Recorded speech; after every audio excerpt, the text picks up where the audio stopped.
امام احمد بن حنبل سے بہت سے لوگ ہوتے ہیں سمجھانے والے، جیسے آج بھی سمجھاتے ہیں مولانا اتنا کھل کر نہیں بولنا چاہیے، اب آپ جیل میں چلے جائیں پریشان ہم لوگ ہوئے، مولانا کو نصیحت کریں گے کھل کر نہیں بولنا چاہیے، نہ کھل کر بولنے ہی کی وجہ سے مسجد مندر بن گئی۔ ہارون رشید کی بیوی زبیدہ بادشاہ کی بیوی تھی، اپنے محل کے اندر قرآن کی تلاوت کے لیے کئی سو عورتوں اور مردوں کو متعین کیا تھا، اور شفٹ متعین تھی کہ اتنے گھنٹے فلاں اتنے گھنٹے فلاں، ہر دم قرآن کی تلاوت ہوتی رہے۔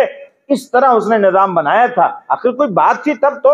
اللہ تعالیٰ نے اگر آپ کو حافظ بنایا، آپ کے بچے کو حافظ بنایا، آپ کی بچی کو حافظ بنایا، آپ کی بہن کو حافظ بنایا، آپ کی بھتیجی کو حافظ بنایا ہے، تو سمجھ جائیے کہ اللہ نے بہت بڑا انعام دیا ہے۔ اللہ کے نزدیک پوری دنیا میں اس وقت عرش و کرسی سے زیادہ، لوح و قلم سے زیادہ، مکہ مدینہ سے زیادہ سب سے افضل چیز قرآن کریم ہے۔ نحمده ونستعینه ونستغفره ونؤمن به ونتوکل علیہ ونعوذ باللہ من شرور انفسنا ومن سیئات اعمالنا، من يهده الله فلا مضل له ومن يضلل فلا هادي له، ونشهد أن لا إله إلا الله ونشهد أن سيدنا وسندنا وحبيبنا وشفيعنا ومولانا محمد صلی اللہ تعالی علیہ وعلى آلہ وصحابہ وازواجہ وذریاتہ واہل بیتہ وبارک وسلم تسلیما کثیرا کثیرا، اما بعد فاعوذ باللہ من الشیطان الرجیم، بسم اللہ الرحمن الرحیم، لا تحرک به لسانک لتعجل به ان علینا جمعہ وقرآنہ،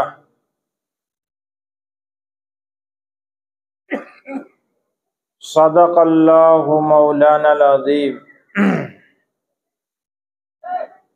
عن ابی سعید الخدری رضی اللہ تعالی عنہ قال قال رسول اللہ صلی اللہ علیہ وسلم، یقول اللہ عز وجل، من شغلہ القرآن عن ذکری ومسألتی اعطیتہ افضل ما اعطی السائلین، وفضل کلام اللہ تعالی علی سائر الکلام کفضل اللہ علی خلقہ، او کما قال رسول اللہ صلی اللہ علیہ وسلم۔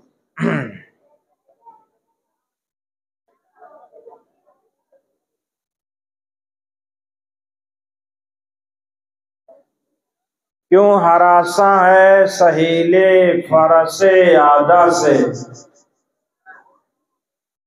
کیوں ہراساں ہے سہیل فرس عادہ سے، نور حق بجھ نہ سکے گا نفس عادہ سے۔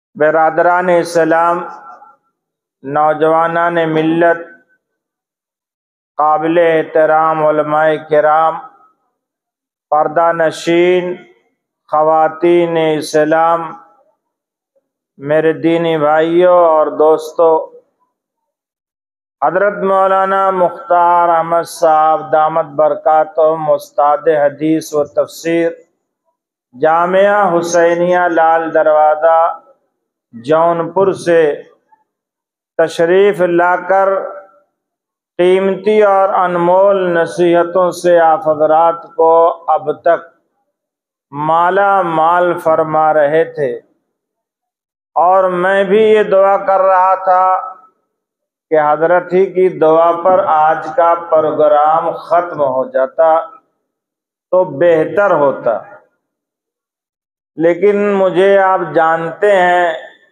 کہ میرے دائیں طرف محتمم صاحب بیٹھے ہیں اور بائیں طرف ناظم صاحب بیٹھے ہیں، دو ذمہ داروں کے بیچ میں بیٹھا ہوں،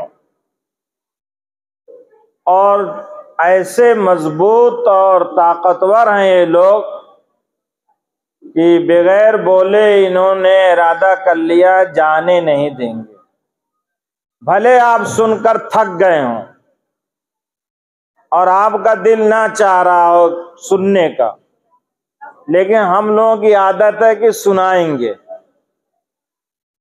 آئے ہیں تو سنائیں گے، تو تھوڑی دیر ہم کو بھی برداشت کر لیجئے، سن لیجئے، ہو سکتا ہے آپ حضرات کی توجہ اور اخلاص کی برکت سے اللہ تعالیٰ کچھ کام کی بات اس گنہگار سے بھی کہلا دے۔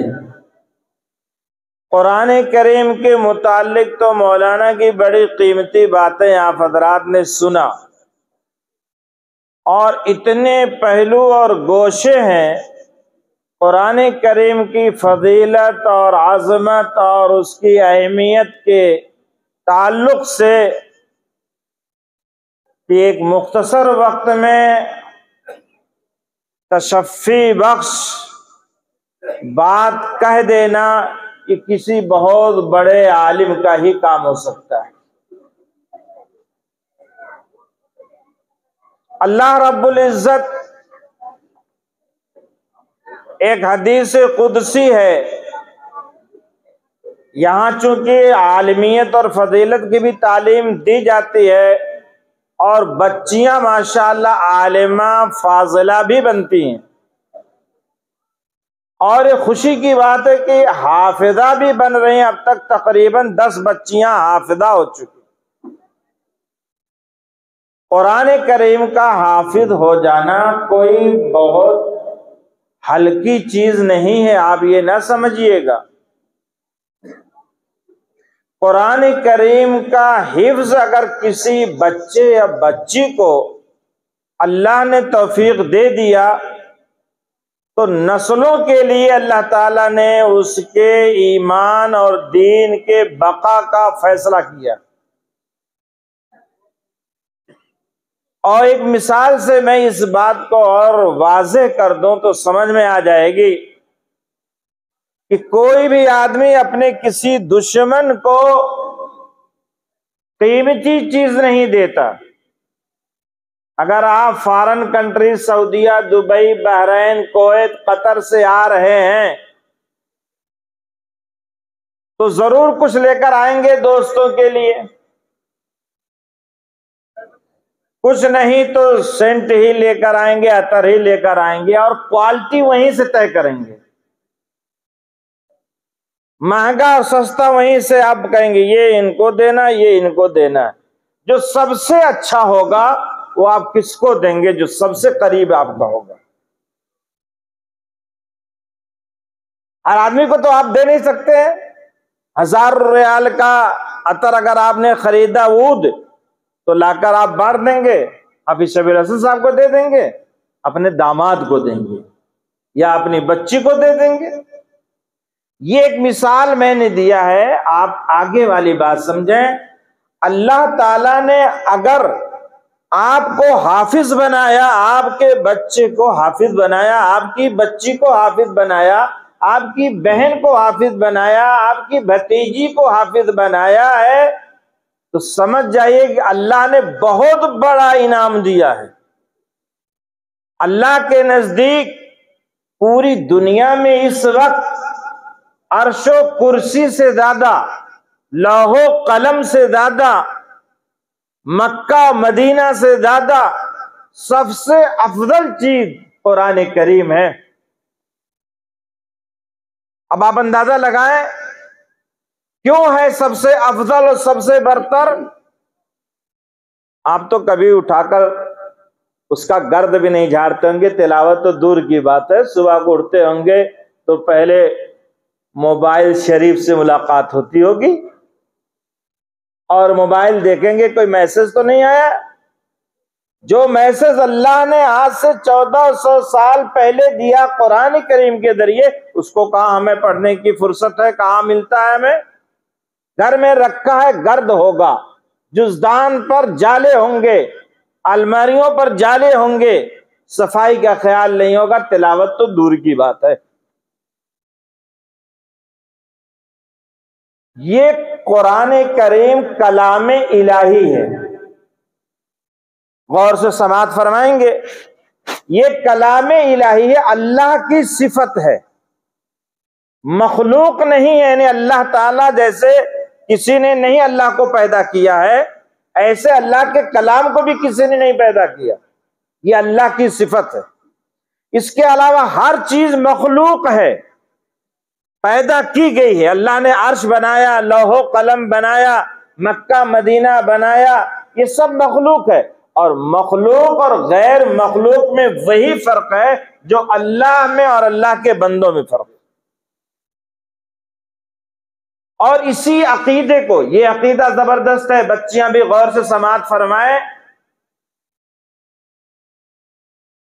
یہ عقیدہ جو ہم تک پہنچا ہے، اس عقیدے کو پہنچانے کے لیے امام احمد بن حنبل رحمت اللہ علیہ نے اتنی زبردست قربانی دی ہے کہ آج کوئی اس کا تصور نہیں کر سکتا۔ بادشاہ وقت کے زمانے میں کچھ گمراہ فرقے ایسے تھے جو اپنے غلط عقیدے کو پھیلانا چاہ رہے تھے، اور آج بھی ہیں بہت سے ایسے، کوئی شکیلیت کا فتنہ ہے، کوئی مہدویت کا فتنہ ہے، کوئی کہہ رہا ہم مہدی ہیں، اور آگے بڑھیں گے کہہ دیں گے ہم نبی ہیں۔ یہ سب فتنے پیدا ہو رہے ہیں، اس کو جاننے اور سمجھنے کی ضرورت ہے۔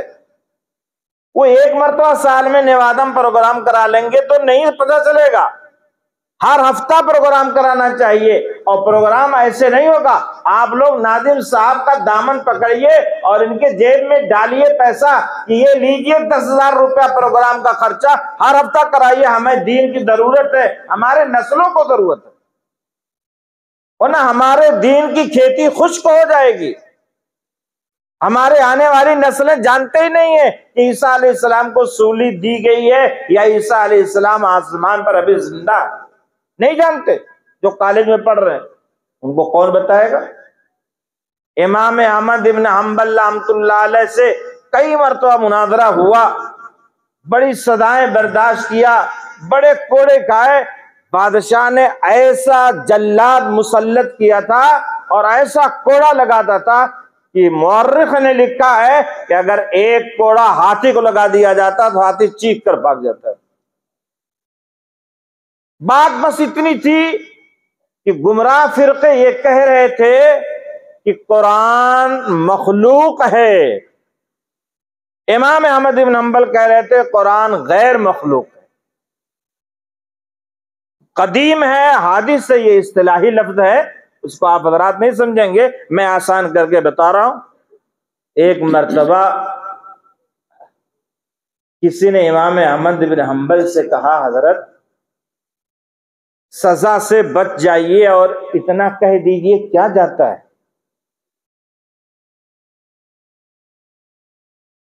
کیا اس میں ہو جائے گا؟ امام احمد بن حنبل رحمۃ اللہ نے فرمایا قرآن سے ایک دلیل دے دو، ایک دلیل دے دو میں مان لوں گا۔ کہاں دلیل ہے؟ کسی کے پاس نہیں دلیل ہے۔ سزا کھایا، جیل گئے، کوڑے کھایا، لیکن جمے رہے، ان کی برکت سے آج یہ عقیدہ امت مسلمہ میں باقی۔ کوئی ہلا نہیں سکتا۔ اس وقت امام احمد بن حنبل سے بہت سے لوگ ہوتے سمجھانے والے، جیسے آج بھی سمجھاتے ہیں، مولانا اتنا کھل کر نہیں بولنا چاہیے، اب آپ جیل میں چلے جائیے، پریشان ہم لوگ ہوئے۔ مولانا کو نصیحت کریں گے، کھل کر نہیں بولنا چاہیے، نہ کھل کر بولنے ہی کی وجہ سے مسجد مندر بن گئی، اور پھر بابری مسجد کے بعد بنارس کی مسجد بھی جا رہی ہے۔ آپ نے یہی تو کہا تھا ہمارے بڑوں نے کہ ہم عدالت کا، سپریم کورٹ کا فیصلہ مانیں گے۔ یہ کیا بات ہوئی؟ سب سے بڑی سپریم طاقت اللہ کی ہے اور سب سے بڑی عدالت اللہ کی ہے، ہم کیسے مان لیں گے؟ قطعاً نہیں مانیں گے۔ اگر یہ بات پوری قوت کے ساتھ کہی گئی ہوتی، ہندوستان کا بچہ بچہ یہی کہتا، ہم نہیں مانیں گے، یہ بابری مسجد ہے اور رہے گی، تو بابری مسجد کو مندر نہیں بنا سکتا کوئی۔ یہ خوف و ہراس، جبن، بزدلی، ڈر، مصلحت اندیشی اس حد تک ہم کو پہنچا دیا کہ آپ کے ہاتھ سے اور بھی چیزیں جانے کی تیاری ہو رہی ہے۔ اللہ حفاظت فرمائے۔ لیکن اب تو اعلان کرنا پڑے گا کہ ہم نہیں مانیں گے۔ اگر آستھا کا مسئلہ تھا تو ہماری بھی آستھا کا مسئلہ ہے، ان کی عقیدت ہے تو ہماری عقیدت ہے۔ مسجد اللہ کا گھر ہے۔ امام احمد بن حنبل رحمۃ اللہ علیہ نے ایک مرتبہ فرمایا، کہا اس کا فیصلہ جس دن میرا انتقال ہوگا تب آپ لوگوں کو سمجھ میں آئے گا۔ چنانچہ امام احمد بن حنبل رحمۃ اللہ علیہ کا جب انتقال ہوا، جنازہ اٹھا جب، تو کئی لاکھ کا مجمع تھا، تقریباً 30,000 یہودی اسلام لائے تھے جنازہ دیکھ کر۔ حق میں ایک طاقت ہوتی ہے، آزمائشیں تو آتی ہیں، کوڑے تو کھانا پڑتا ہے، جیل جانا پڑتا ہے، گولیوں کا نشانہ بننا پڑتا ہے، یہ تو ہماری تاریخ ہے۔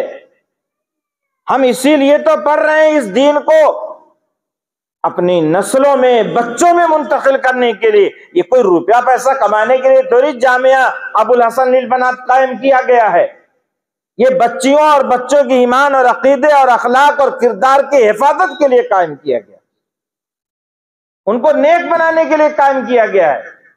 روپیہ تو یہ کما سکتے ہیں بزنس کر کے، تجارت کر کے، یہ کوئی معمولی بات نہیں ہے۔ اچھی معلمات کو لانا، اچھے اساتذہ کو لانا اور پڑھائی کا انتظام کرانا، یہ کوئی معمولی بات نہیں ہے۔ اللہ جس سے کام لینا چاہتا ہے اس کو قبول فرما لیتا ہے۔ تو اللہ کا کلام سب سے زیادہ افضل اور برتر ہے، اس لیے کہ یہ غیر مخلوق ہے، باقی پوری دنیا کی ہر چیز مخلوق۔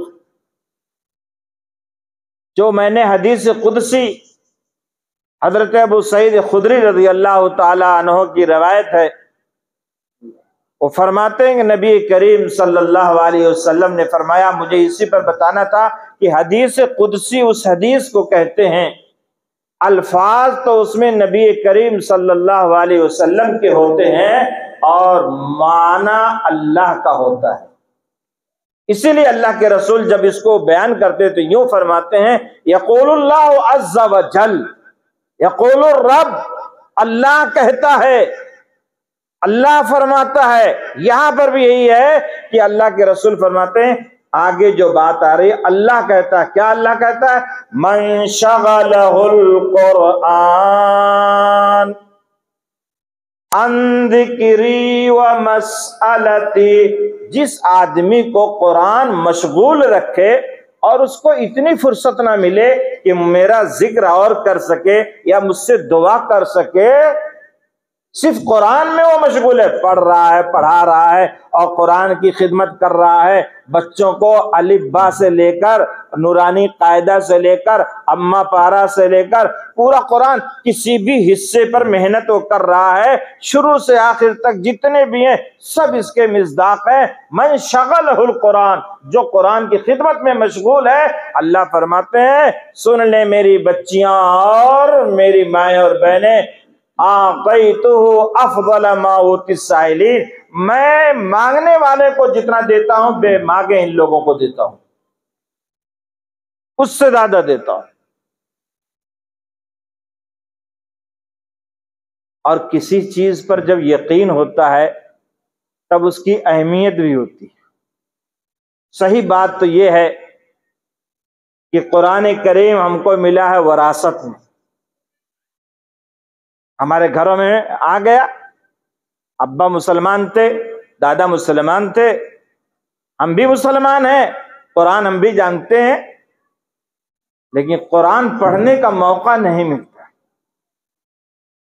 اس قرآن کی تلاوت کر کے آپ ذرا ٹرائی کیجئے، میں کہہ رہا ہوں اگر نہیں عادت ہے صرف 40 دن ٹرائی کر لیجئے، زیادہ نہیں۔ اگر آپ نہیں پڑھنا جانتے ہیں سورہ اخلاص، قل هو اللہ احد اللہ الصمد لم یلد ولم یولد ولم یکن لہ کفوا احد، یہ چھوٹی سورت ہے، زیادہ نہیں، 3 مرتبہ پڑھی روزانہ، بے وضو ہے تب بھی پڑھ سکتے ہیں، زبان نہیں گندی ہوتی، ہاں ناپاک نہ ہو،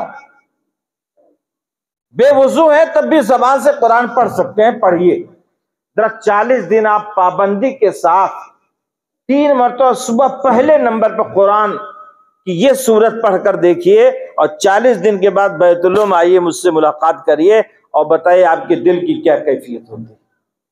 زنگ دور ہو جائے گا، میل دور ہو جائے گا۔ اللہ کے رسول صلی اللہ علیہ وسلم ارشاد فرماتے ہیں ان هذه القلوب تصدع، دلوں میں زنگ لگتا ہے، دل گندے ہوتے ہیں، جس طرح لوہا زنگ آلود ہو جاتا ہے، جب پانی اس پر لگتا ہے تو سریا اور لوہا اس میں مرچا لگ جاتا ہے۔ صحابہ نے پوچھا ہے اللہ کے رسول وما جلاؤها، یہ زنگ دور کیسے ہوگا، یہ صیقل کیسے ہوگا، یہ صاف کیسے ہوگا جب ہمارے دل گندے ہو جاتے ہیں؟ آپ نے 2 جواب دیا، 2 چیزیں بتائی۔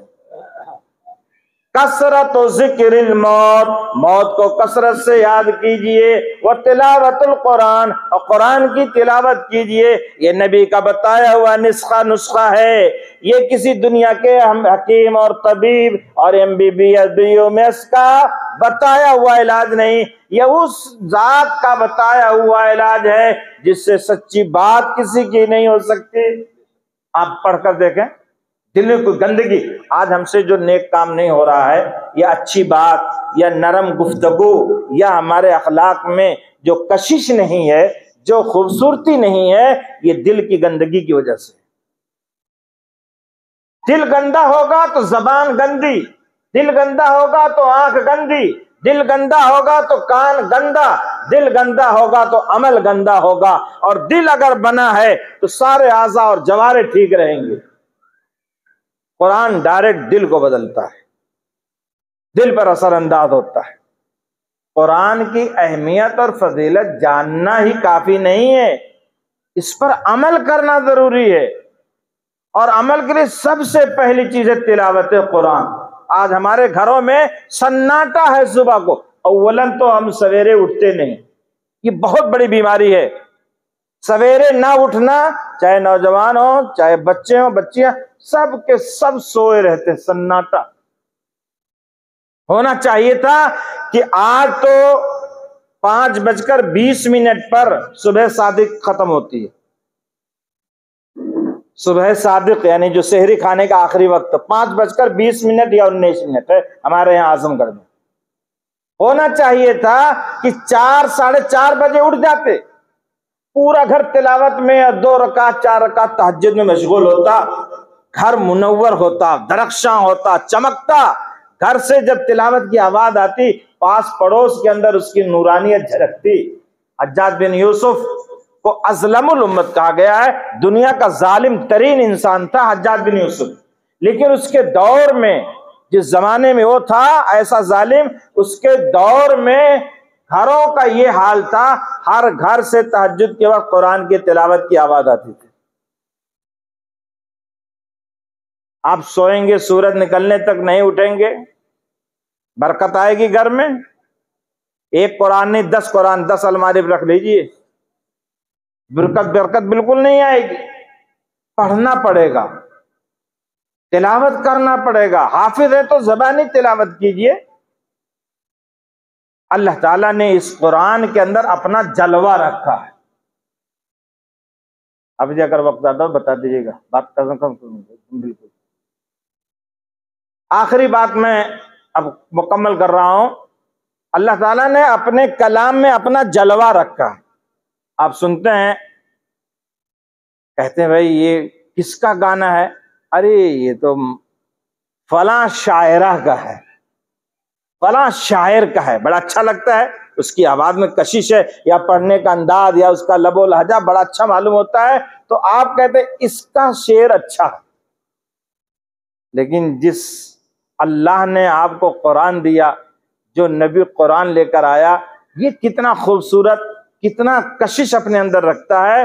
میں اس کو آپ کے سامنے ایک واقعے سے بتاتا ہوں.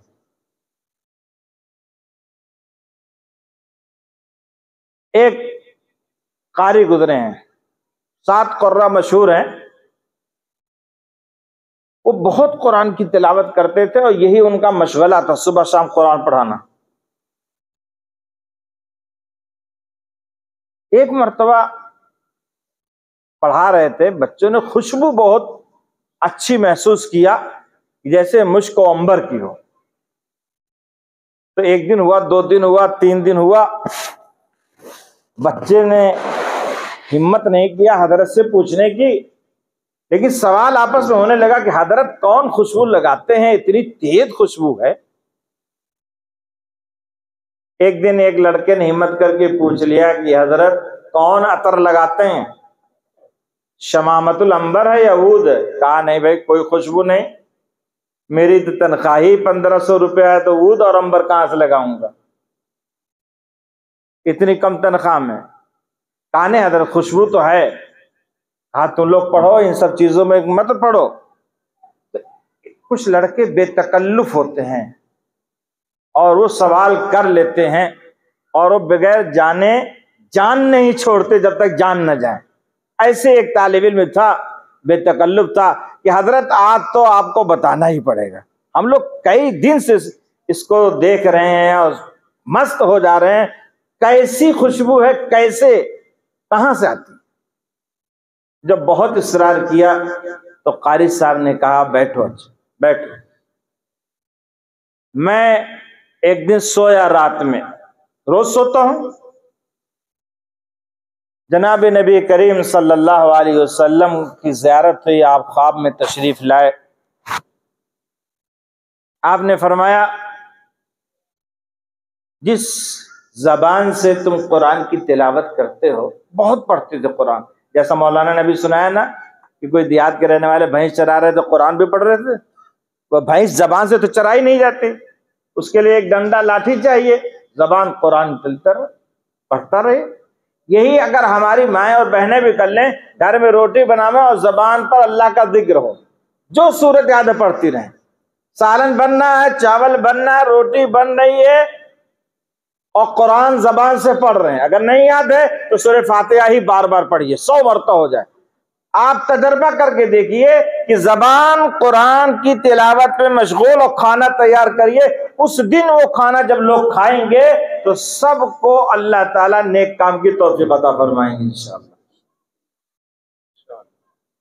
تجربہ کر کے دیکھ لیں بھائی نوادہ والے.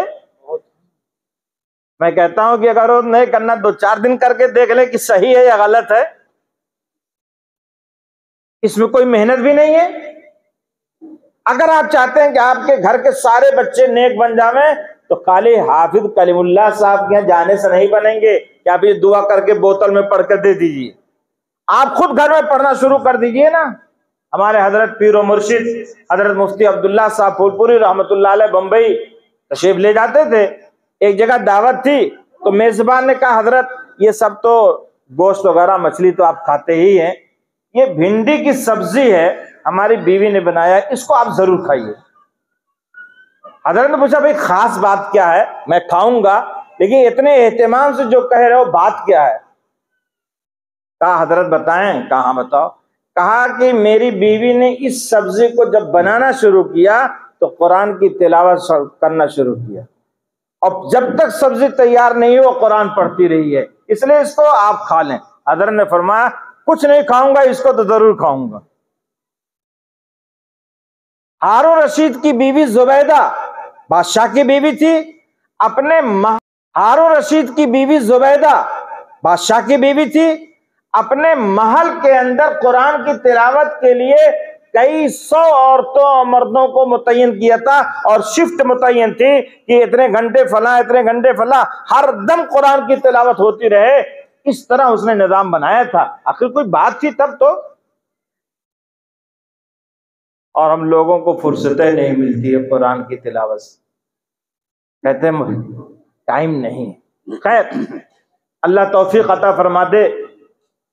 اگر آج سے اس پر تجربہ ہو گیا اور نوادہ کی عورتوں نے یہ طے کر لیا اب کھانا ہم لوگ پکائیں گے، زبان پر اللہ تعالیٰ کا کلام رہے گا، سورہ فاتحہ ہی رہے، سورہ اخلاص ہی رہے، لیکن رہے گا انشاءاللہ۔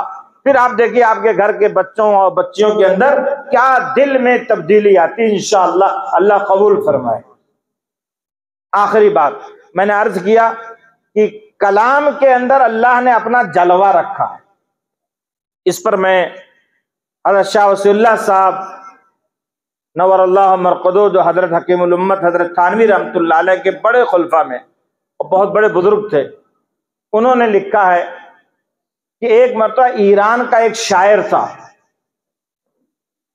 اور شاعر لوگوں کو کبھی کبھی ایک شعر ایک مصرع بن جاتا ہے تو دوسرا بنانے میں بڑی پریشانی ہوتی ہے، کبھی کبھی نہیں بنتا۔ اس کے زبان سے ایک شعر نکلا، ایک مصرع، درے ابلک کسے کم دیدہ موجود، یہ فارسی لفظ ہے، اس کا ترجمہ ہے کہ چتکبرا موتی کسی نے نہیں دیکھا ہوگا۔ چتکبرا موتی جس میں سفیدی اور سیاہی دونوں ملی رہتی ہے اس کو چتکبرا کہتے ہیں۔ اب وہ شعر بن تو گیا، دوسرا نہیں بنا، پریشان ہو گیا۔ اس نے اعلان کر دیا کہ بھائی اس پر دوسرا مصرع جو لگا دے اس کو انعام دیا جائے گا۔ وہ وہاں ایران سے خبر پہنچتے پہنچتے ہندوستان میں پہنچی۔ اورنگزیب عالمگیر رحمۃ اللہ علیہ کا زمانہ تھا۔ اورنگزیب عالمگیر رحمۃ اللہ علیہ کی ایک صاحبزادی تھی جس کا نام تھا زیب النساء، بڑی عالمہ فاضلہ اور پڑھی لکھی عورت، اور شاعرہ بھی تھی، بہت قابل بھی تھی۔ اس کا تخلص تھا مخفی، مخفی معنی پوشیدہ۔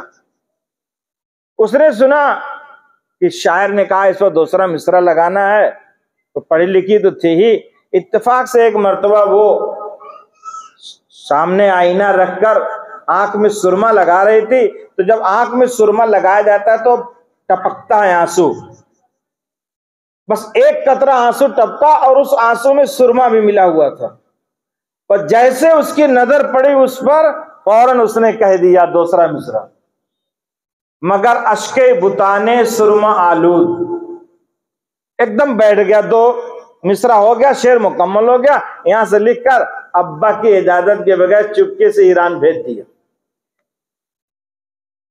ایران کا شاعر تو پھڑک گیا، ارے بھائی کتنا بڑا شاعر ہے، بڑا زوردار مصرع لگایا، درے ابلک کسے کم دیدہ موجود، چتکبرا موتی کسی نے نہیں دیکھا ہوگا، مگر معشوق کی آنکھ کا وہ آنسو جس میں سرما ملا ہوتا ہے وہ چتکبرا موتی کی طرح ہوتا ہے۔ ایران سے وہ بادشاہ چل گیا، ہندوستان آیا، اور اورنگزیب کے یہاں لکھا کہ میں اس شاعرہ سے ملاقات کرنا چاہتا ہوں۔ اورنگزیب نے کہا وہ بلایا، یہ کیا کیا، تم شاعری کرتی ہو، اب تم جاؤ گی شاعر سے ملاقات کرو گی؟ اورنگزیب تو دین کے بارے میں بہت پختہ تھے، ان کے بارے میں تو دشمنوں نے یہاں تک کہا روز آنا کئی من جنیو کو جلاتے تھے۔ اگر کئی من تو جانے دیجئے، 2 کلو جنیو اگر جناتے تو دنیا میں ہندوستان میں کوئی نہ ہوتا آج۔ 2 کلو جنیو اگر روزانہ جلاتے، اور کئی من کے بارے مشہور کر رہے ہیں، ارے جھوٹ ایسا بولنا چاہیے جو چلے کچھ دور۔